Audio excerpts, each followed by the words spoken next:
You're listening to a podcast appearing on the Two Guys Talking Podcast Network.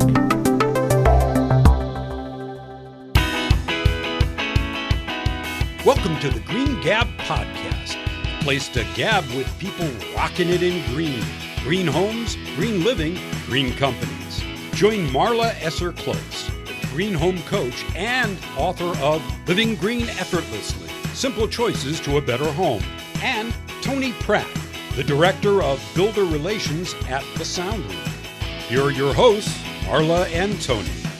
Green Gab Podcast this morning with Marla and Tony. How you doing, Tony? You know, Marla, I feel like we were just here yesterday. We were. Yeah, this has been an interesting exercise this week since I've moved. We've decided to bulk podcast record. We tried to do this in a sustainable manner. Exactly. You know, doing it when you're in town. Preserving my gasoline. Exactly. And my time and your time. But yeah, we've rock and rolled this week. This is going to be what, 9 or 10 podcast recordings in a week. Yep. So it's a lot, but it needed to be done. Well, and I'd like to really acknowledge the wonderful people that help us make this possible. Like Sam? Sam here at Shock City Studios, Mike of Two Guys Talking Podcast Network, and we just are very, very blessed to have all the help. My business manager, Jane, helps us, and Steph at Nissen Media helps us with all the Facebook and the social media. So we're very blessed to have such a great team working with us. Oh, absolutely. I mean, it's not just a team, it's our podcast family. It is our family. That's a cool way to look at it. Yep. I like that. Well, we have a really fabulous guest. Well, all of our guests are fabulous, but I would hope so. Otherwise, why would we bring them on? Exactly. We don't want to bring on a bad guest. I know. That just sounds like no fun. Well, let me introduce Bob Fincher of Sustainable Community Media, which is the parent company of ProudGreenHome.com and ProudGreenBuilding.com. How are you doing this morning, Bob? Hey, I'm doing great. Good to be with you all. It's been so much fun getting to know you through some of the different conferences and in the building industry and the green industry, and I have loved getting to work with you guys. So I'm just really thankful that you're able to be here with us today. It's good to be with you. Thanks for the invitation. Well, tell us a little bit about what you guys are doing over there at Sustainable Community Media and a little bit about you. Okay. What we're doing, Sustainable Community Media, is the parent company of 2 online news and information websites that we've developed.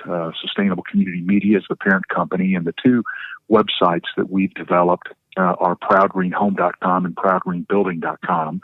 Our goal and our objective with these 2 news and information centers is really to educate the entire marketplace in relative to homes, the entire marketplace of consumers and builders, architects, other professionals, and in the case of commercial buildings, including multifamily residential, is to educate the professionals of the commercial building industry. And then we also have a heart and a vision to inspire people to adopt these principles that we write about a lot, and we try to convey the logic of supporting high-performance homes and buildings and what the benefits are of doing so. I got into this with some other people that started Sustainable Community Media about 6 years ago, after many years in online publishing across 13 different industries. But really, our move into the high-performance home and building space was kind of taking me back to the first 19 years of my career, where I was involved with a major manufacturer that was a supplier in the high-end remodeling home world and in the new construction world. So it really was my involvement with that manufacturer. I owned that manufacturer's distribution throughout Florida, and all that was about 19 years, that experience. That taught me in my life, I've worked with over 2,000 builders, but in the state of Florida, our specific goals and objectives, and where we got a tremendous amount of success, was working with builders to help them to understand how to do a lot of things differently than they had done for years in their homes to help them be more successful for their customers and more successful in their business. So really, my move to ProudGreenHome.com and ProudGreenBuilding.com was to re-involve myself with my early love for the architecture of homes and buildings and the people of the trades that are involved with the development of high-performance homes and buildings in this case. One word that you say in there that just makes my heart sing, and that's inspire. That is something I love so much about working with y'all, is that we share this common love of finding a way to help inspire people to do something different, to reach deeper, to look at other ways of thinking, and to think outside the box sometimes. And I just love that about working with you guys. So I find that to be so motivational. I have two thoughts about that. And one is I've talked not long ago to an old builder friend of mine that had been in the building business based in the Tampa, Florida market for many years. And he was talking about what he is loving about his move to building high-performance homes. And he's doing this in concert with his daughter, who has come into his business and will be taking it forward. But this builder was talking to me about that he just had gotten complacent, kind of bored with building a lot of more and more traditional homes, and he just really wanted to do something different. And he made a move, kind of inspired by his daughter, to start getting involved with the new building science strategies and redesigning homes and thinking about them differently. And he was telling me about how much more life enjoyment he's having out of doing things very differently and getting out of the old rut that he felt he had been in for a while. And he's just getting a whole lot more enjoyment out of life. I love that. Well, it becomes a challenge at that point. It does. And it's a lot more fun when there's a challenge. Yeah. If you're doing the same thing over and over and over again for years and years and years, it's almost like you're just on autopilot. You're not even thinking about it anymore. Yeah. And the other thing, that I think about with a lot of builders, and, I've worked with so many builders and have supplied them with a wide variety of products. And I'm very aware, and I hope understanding, that there are still some builders that will push back on adopting the strategy of high-performance homes. And while that can be frustrating in some ways to a lot of people in the marketplace that are kind of leading this effort in high-performance home construction and envisioning and all that kind of thing, maybe because I've supplied so many builders and worked with so many, I completely understand their feelings. Here, builders are people that want to bring and have to bring thousands of parts and pieces that are all very irregular, assemble them in a highly regular way on an irregular lot, combining all these disparate parts and pieces, have them come together essentially perfectly with a whole lot of different subs and a whole lot of product and systems disciplines, and how to do that for people that are building their dream home, which is the largest investment in their life. Yeah. And it's really, really a challenge for builders to orchestrate a home in a great way that is where risk is diminished and enjoyment by their home buyer is greater. So what they've had to do for years, very understandably, is use very standard, known, highly disciplined systems. And frankly, the more system-oriented and organized a builder is, generally, more successful they are. Yeah. Oh, yeah. But however, that deep commitment to structure and the discipline of the process also resists change. Understandable. Yeah. But, well, you know what, though? Some of the more highly organized builders I know are on the custom side, and they're the ones that are really striving to build the more high-performance homes. But because of their organization, they never got set in their ways. That's just how they started building, was best practice, was doing the high performance. They never came from an organization that had been building homes the same way for 70 years. Exactly. And, and as the marketplace is changing very rapidly through some very active things that are actually in the marketplace right now, that is moving the industry to homes that are much higher performance. Those that are executing really good strategies with all that, they're getting out of their previous box, they're innovating, they're opening their minds to the new building science and the variety of different strategies. They're really enjoying a tremendous amount of success. That's cool. So what is the current state of high-performance homes? What do you see? Well, I see a marketplace that is evolving rapidly. I also see a marketplace where there are an increasing number of builders that are adopting the high-performance home principles. I'm seeing some others, but many fewer, that are resisting that change.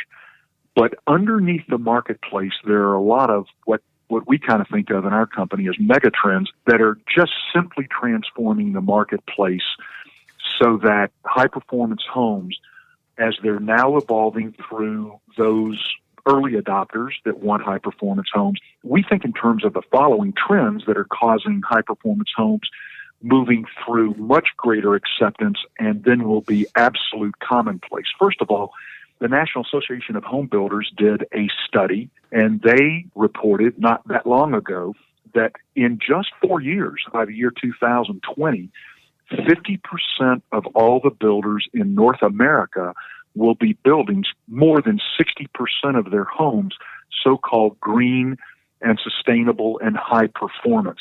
Pretty strong trend there. Also, if we think about the codes that are moving through the marketplace, as these codes roll through the United States as an example, they're requiring builders to adopt greater high-performance principles.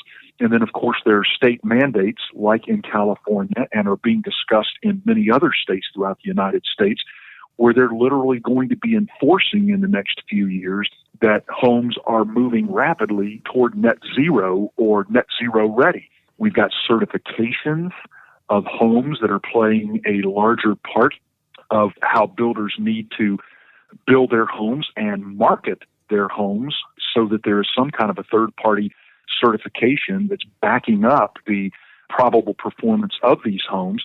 And a lot of different products that are going into homes have their own certifications. Then you've got standards that are growing in the marketplace, like the HERS rating, that more and more builders are talking about, and more consumers are aware of, and talking about, thinking about, demanding that they understand, what is going to be the actual performance level of their home. And the HERS index helps very much to kind of standardize the energy efficiency of a home. There has been a lowering of the cost of the components that come together to orchestrate greater building science, better building science, and better strategies of a home. There's a better understanding of building science, the strategies, the systems, and the products, and the construction technique that all has to go in to building a higher performance homes. More builders are known to be more successful that are embracing high performance homes. We've got millennials entering the marketplace. I read a phenomenal article earlier this week, actually, that was talking about the impact that millennials are having on many trends in the marketplace as they are rapidly, far faster than I'd realized, frankly, moving into the marketplace. And they kind of consider green and sustainability as a given. It's not an option to them. It's kind of like, it's just what you would do. And two other things, the National Association of Home Builders also commissioned a study that asked people how did they enjoy living in a high-performance home, and overwhelmingly people loved them, and well over 90% said that they would build a high-performance home if they did it again or recommend it to their friends. We have a recent Sheldon report that's talking about how there's a greater appreciation among people, where 81% of people said that if they understood how a home was more energy efficient, that would be somewhat or very influential to their home buying decision. To me, one of the most major mega trends of why any builder would want to adopt high-performance building principles is the fact that almost all production builders in the United States have a significant or dominant effort going on inside their organizations to help either a series of their homes or all of their homes and or their corporate culture to move toward high-performance homes and a culture of sustainability. And if production builders such as KB Homes, David Weekley, Garbett, Meritage, Miranda, D.R. Horton, Pulte, Lennar, Thrive in Denver, all of those builders have significant high-performance home building efforts going on inside their home. And the reason they're doing that is they're responding to the marketplace, and they're understanding the benefits of how high-performance homes and the marketing that is associated with high-performance homes is a great thing from a commercial point of view. Okay, so you bring up a great point, and I actually want to take a quick breather here, but I want to come back in the next segment, and I want to talk about this aspect of marketing and sharing the benefits of a high-performance home, and more specifically, even what you guys are doing to help get that out to the world. Stay tuned, folks, and we'll be right back.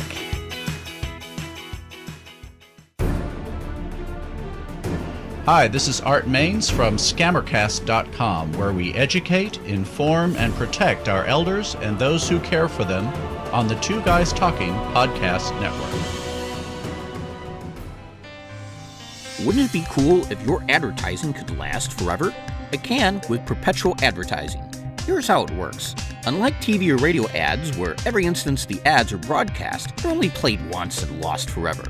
Perpetual advertising could have repeat exposure and replayability weeks, months, and even years after they're inserted in a podcast. So even if a podcast is a few years old, your ads will still be impactful to repeat listeners, as well as new listeners. This gives your advertising dollar the most bang for the buck. Find out more about perpetual advertising at twoguystalking.com/sponsors.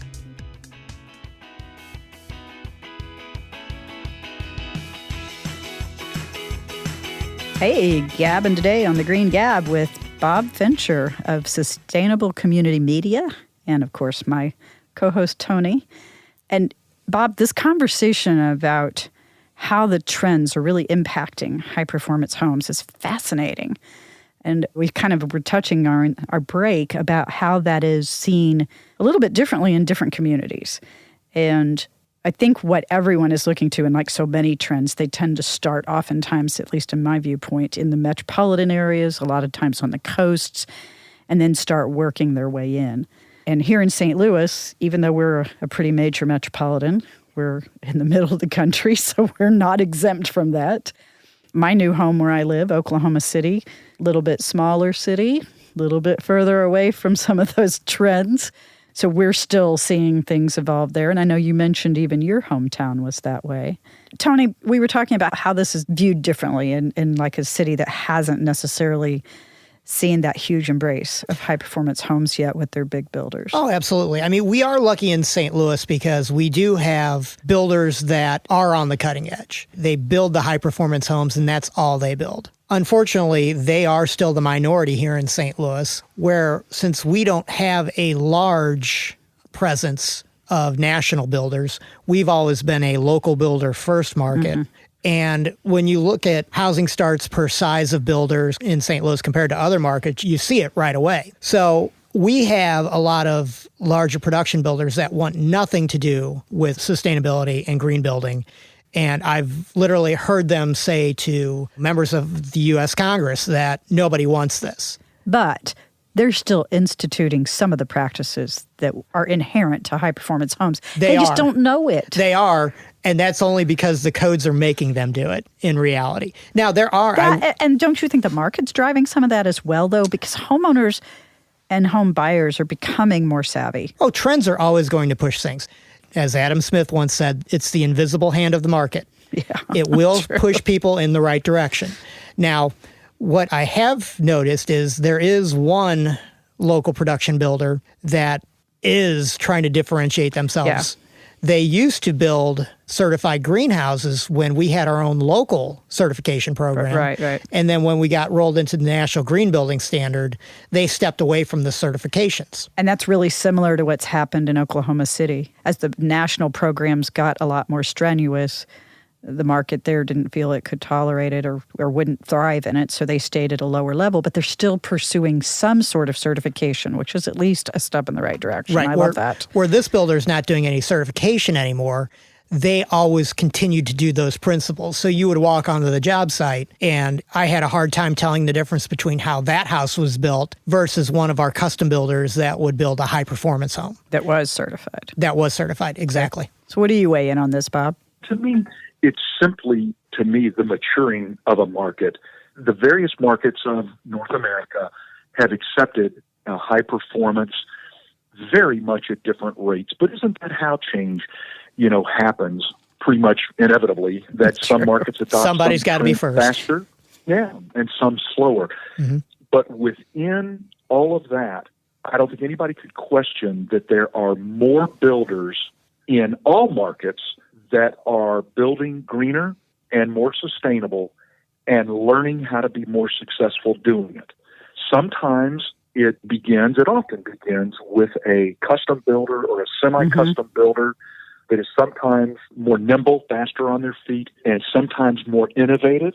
At other times, it might be a production builder that is under a lot of competitive strain, and they're really exercising themselves on how to be more competitive, competing with their competition. The interesting thing is, in my opinion, the extent to which a builder accepts or rejects high performance and sustainability principles and that kind of thing often has a lot to do with their own biases rather than being more open-minded to the actual trends that are actually happening in the marketplace. In addition, of the builders that are thinking about going green and high performance, I find that it's the ones that not only execute these better building principles, but that are also more confident in them and are able to talk about these principles more effectively, that are very effective. Woe be it the builder that is not high performance builder that is directly competing with another builder that not only understands how to build a better high performance home, that also knows how to communicate it. Woe be it for the builder that is up against that. And that is increasingly happening in the market. So while some builders are resisting these mega trends, other builders are realizing they're struggling more in their business because they're not moving with the market. And the marketplace is only moving. Every statistic I look at by the millennials entering the marketplace, it's moving toward an expectation of homes that are different and better, greener, more energy efficient, healthier, more comfortable, and all of that embraces a different building science and a different construction technique and is connected to higher performance homes, whether we call it green or sustainable, whatever, but they're higher performance homes. Right. Well, and it's funny that the other trend that we're seeing is the baby boomers have been a significant push in green and high performance homes as well. And so much of what I've read is said that their experience with homes. So they've gotten burned, from some of the choices that they've made. They're wanting a home that's easier to take care of. I know just in our home that we just purchased, we want a low maintenance, easy to support our lifestyle. We're empty nesters. We don't need all that stuff, but we want our home to operate for us. And the funny thing about that is that that's the exact same type of advice that is in the entrepreneur and the coaching circles that I mastermind with and get information from and share information. It's a whole idea of following the heart of your business and being able to talk about it so you connect with the people that get that and get the benefits from it. And I see it happening in the building industry as well. So there's nothing unique. There's nothing magical about that. It's just doing it. And that's what I see starting to really change that I love.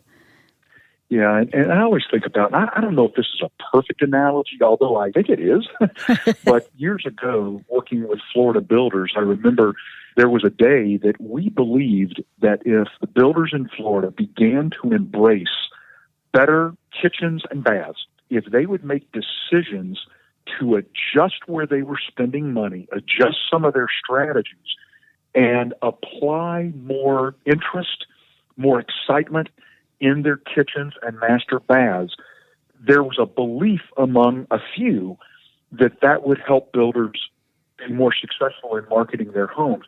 And I remember for a few years, there was enormous pushback about that. What do you mean adjust? What do you mean, spend that kind of money in a kitchen or a master bath? And what do you mean about adjusting the dollars and how we budget them in our homes to specifically target them toward kitchens and master baths?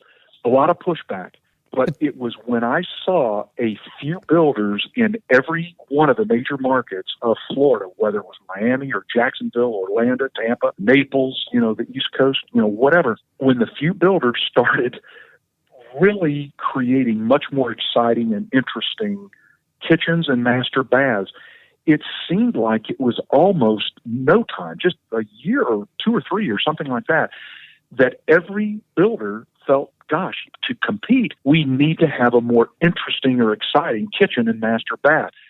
So it was like we watched a lot of pushback for several years and then watched these new principles being adopted very rapidly because they were working in the marketplace so well, both for the home buyer and for the commercial competitiveness of the builders. I believe that high-performance homes the trends are beginning to break that way, and it's just going to be commonplace. So why not get on the forefront of that and be more commercially viable by being more competitive in the market? If we talk to a lot of customers about do they want high performance, many of them won't even know what you mean by that.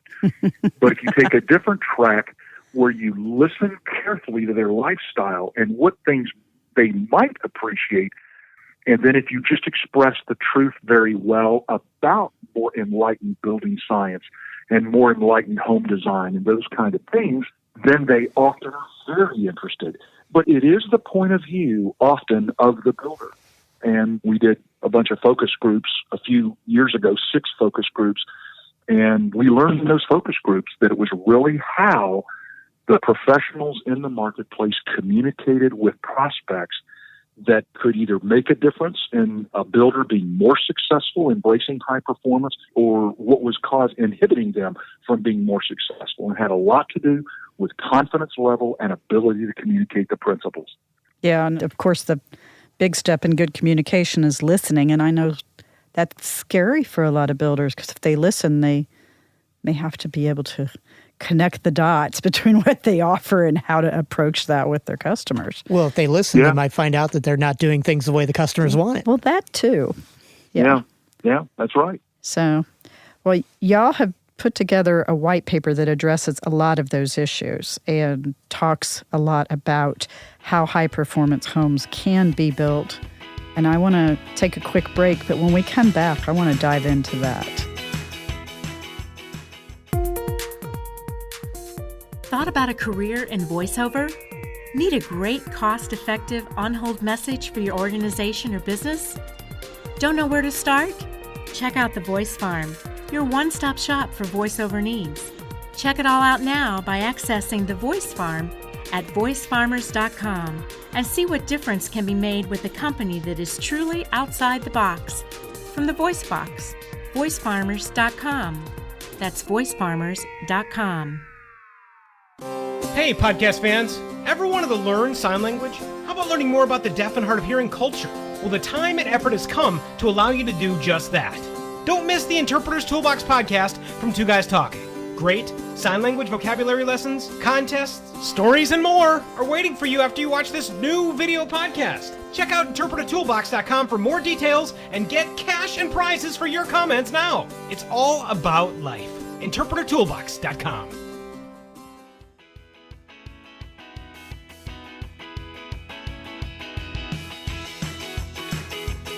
Back on the Green Gab podcast today, Tony and Marla gabbing with Bob Fincher of Proud Green Home, Proud Green Building.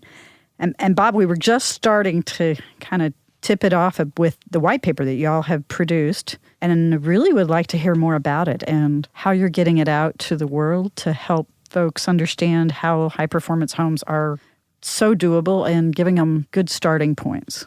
Great. Thank you, Marla. We wanted to develop a paper that would really help the marketplace consumers and building professionals understand just the whole value proposition of high-performance homes. We know that a lot of the current thinking about high-performance homes and value has to do with, does a high-performance home cost justify? We've got people like Gene Myers, the owner of a very exciting builder in Denver, Thrive Homes. You know, he talks with their customers about spend $100 more per month in the high-performance aspects of your homes, and we will save you $300 a month every single month for the entire length of time you live in the home, which could be 30 years. That's a lot of money. Yeah, I could see that, though. Okay, I can too. And high-performance homes can partially justify through being more durable and less maintenance and saving a lot of money from that point of view. The joy that people have when living with them, because they're so much more comfortable on average from both a temperature point of view and a humidity point of view. High-performance homes are much healthier. Hard to put a value on healthier people and pets, in a home, but in a high-performance home, but they are.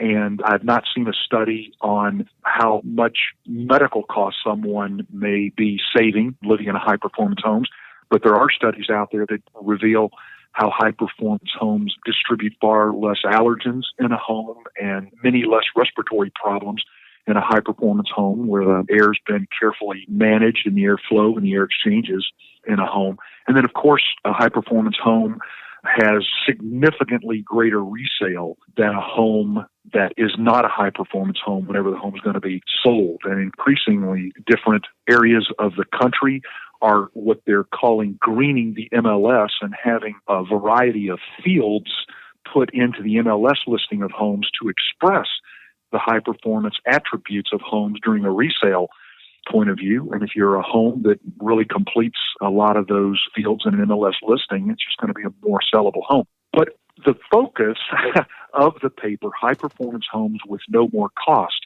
it talked for a moment about how a high-performance home will cost justify through all of these things I've mentioned. But frankly, it goes beyond that to talk about the strategies of how a high-performance home can be built without any more cost.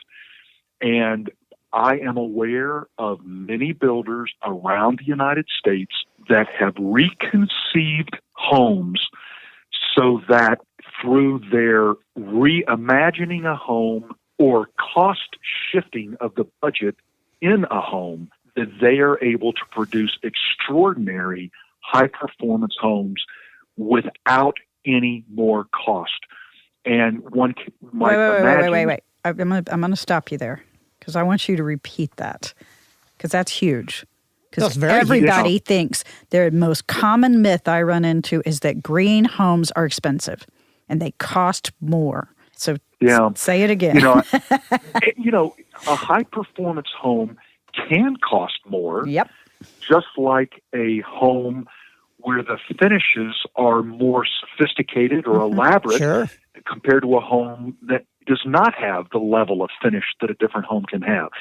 But I'm aware of many builders that are very successful throughout the United States, and most of these are custom or semi-custom builders that have reimagined their homes and have made different kinds of decisions from a clean sheet of paper where they are building high-performance homes with a build budget that is not more than a non-high-performance home, than just a standard traditional home. And you can imagine how much more successful they could be when they don't need to ask. They might ask more money for the home, but they don't need to ask more money for these high-performance homes because they've reimagined them. And given these market trends that are occurring, one can imagine how successful they can image their company and express their homes in the marketplace to help make them more commercially viable.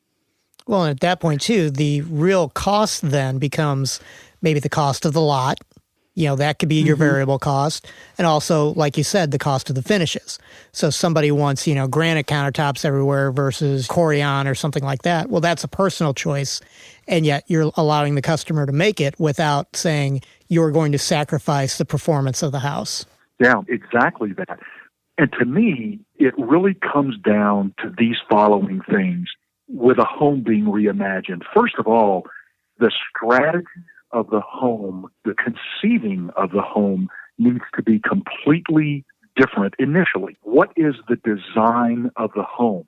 One of the ways that some high-performance homes can exist at lower cost than a traditional home that is not high performance without additional cost is in the design. Maybe the home is smaller, and maybe it is designed in a way with very unique open floor plans as compared to the way many other builders think of certain open high-performance homes. And maybe these homes open up to nature and open up to the outdoors so that there actually is as good, certainly often a different, or maybe even a much better lifestyle in certain homes because they open up to nature. And that brings many living advantages in the minds of many, but how a smaller home can open up their floor plan and open up to nature to actually live larger. Another strategy is home as a system. Whenever I hear a builder say that people do not want high-performance homes or all they want is granite countertops, I ask them to talk to me about building science. And I specifically will often ask them, tell me how you think about integrated home or home as a system. And inevitably, when I hear a builder say that their customer does not want high-performance homes, I often hear them talk about homes not fully understanding, not being nearly as evolved as many other builders that understand home as a system. I had an architect express to me his total belief that how a window on the front of one home, the window selections that he made, and the wall strategies that he used and designed into this home in the front of this home, of the first floor, affected some of the decisions he made in the back bedrooms of a home upstairs. A very sophisticated, a very evolved architect that understands that a home as a system, a fully integrated system, can allow many choices to allow a home to be far lower in cost. I mean, these things can be down to how much natural light is brought into the home, certainly the thermal envelope or the building envelope decisions that are made, certainly how an HVAC system can be spec'd that is much lower cost because different decisions have been made in how more cooling load and heating load is not needed in the home because the home has been built with such a more thoughtful thermal envelope. There can be all these kinds of trade-offs if one really wants to go deep in home as a system to provide a home that is high performance and no more cost. Even things like bringing like different HVAC choices to begin with, or if one uses an HVAC system that is using a ducted strategy, just bringing the ducts into the conditioned side of the home rather than up in the attic in the non-conditioned space. Don't get me started on that. Yeah. Marla's experiencing that in her house now. This thought came to me when you were saying the word trade-offs, and I'm like, maybe it's contributions to the system rather than trade-offs. Maybe that's how we really need to think. Because I think so oftentimes when people think trade-offs, they think you can only have one or the other. And it's really a contribution to the system and the balance of the system, because a house is a system of systems, just like our bodies are. And I believe we're just starting to see that and shift our thinking to seeing that. And I think that might be part of this trend that we're seeing is we're getting more in touch with the kind of the systems side of our world. So I hope that's a positive trend. I feel like it is. Yeah, very much so. I had a conversation with a builder, not long ago, and he said, I can't lower. He said, I know how to lower the spec on my air conditioner and have a more energy efficient system. But my customers demand a multi-zone system. And I say to that, no, that's really not right. What your customer really wants is greater comfort. Right, because most customers don't even know how to ask for that. They just know what the end result is that they want. Exactly. How do people get to your paper so they could read this for themselves? Yeah, thanks. They can go to proudgreenhome.com and navigate through many different areas on proudgreenhome.com to find that publication called High Performance Homes, No More Cost. Or they could just search on the site, just High Performance Homes, No More Cost, and that free guide is available for them to download. I can't tell you how much I appreciate you coming on the Green Gab today. We just are so excited to have every opportunity we can to serve people out there and understanding how a green home can truly make your life better and letting people know what that means. So we really appreciate you being a part of that, and thank you for all the great work you do and continue to do. Bob Fincher of Proud Green Home, Proud Green Building, and we'll put all that up on the podcast notes as well. Great. Thank you so much. Signing off the Green Gab. Have a great day. Thanks for listening to this episode of the Green Gab Podcast and for joining us on our own personal Green Odyssey as we change the world one Green Gab podcast at a time. What did you learn about during this episode? Tell us now by visiting our website at greengabpodcast.com. And remember to connect with us via iTunes, Facebook, and Twitter. Links to do all of this are at our website, greengabpodcast.com. Thanks for listening, but more importantly, thanks for rocking it in green.